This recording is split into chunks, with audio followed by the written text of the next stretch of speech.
वर्तमान मंच को डाकिबा लिप्सा राणी पल्लाई जे कि भद्रक वासुदेवपुर आछंती। स्वागत जणैबा लिप्सा राणी पल्लाई।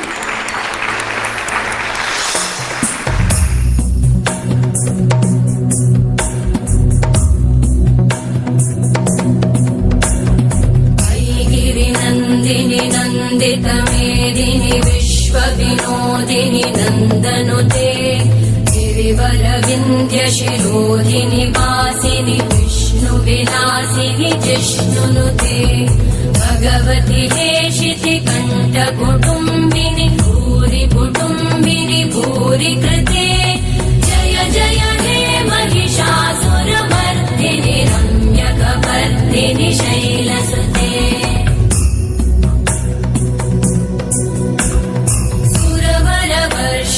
दुर्धर दर्शिनी दुर्मुखमर्षिणि हर्षरते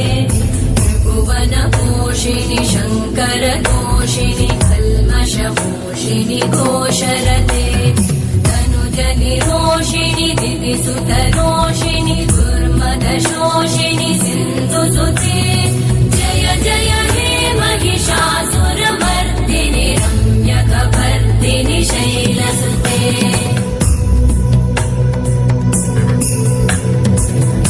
जगदम्ब मदम्ब कदम्ब वन प्रियवासिनि हासरते शिखरि शिरोमणि तुङ्ग हिमालय शृङ्ग निजालय मध्यगते मधु मधुरे मधु कैटभगञ्जिनि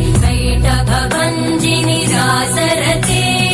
जय जय हे महिषासुरमर्दिनि रम्यकपर्दिनि शैलसुते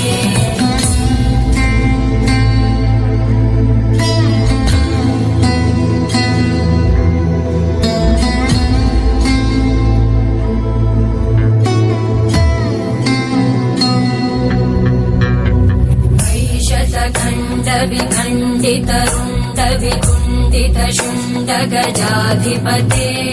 विपुगज गण्ड विदारण चण्ड पराक्रम शुण्ड मृगाधिपते निज भुज दण्ड निपातित खण्ड विपातित मुण्ड भटाधिपते जय जय हे महिषासुरमर्दिनि रम्यकपर्दिनि शैलसुते। कि एनर्जी ड्रिंक दरकार कि चलियो तो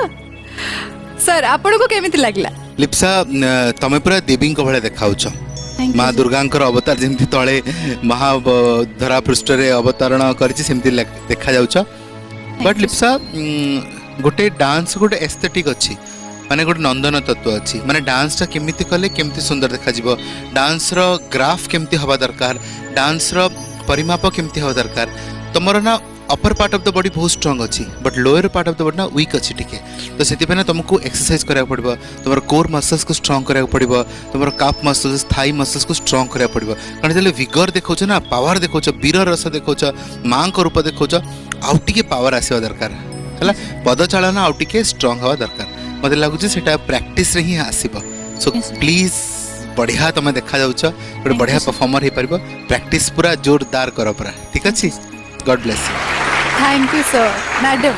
प्रियंका मत एक्चुअली जो भयंकर रूप दुर्गा रूप देखा मोरी आड़ को चाहिए मत डरिकी मुझे छानिया पूरा मो आड़ कहीं जाऊल मु भल लगुला मत प्रकृति डराऊल नहीं सी कहते कि भल लगुला मु भल लगुली मत भी तुम बहुत भल लगुच बहुत भल लगुच मत भल लगे आ जहाँ किंतु शाश्वत सार कहले ताकू मन रखिबो ताकू कार्य परिणत करिवो ताले तो तुम आगु को बहुत आगु जीवो हैला all the best. Thank you madam बहुत बढ़िया लगे परफॉर्मेंस और जजेस मान कमेंट तो बहुत बढ़िया थिला। थैंक यू आसन ग्रहण।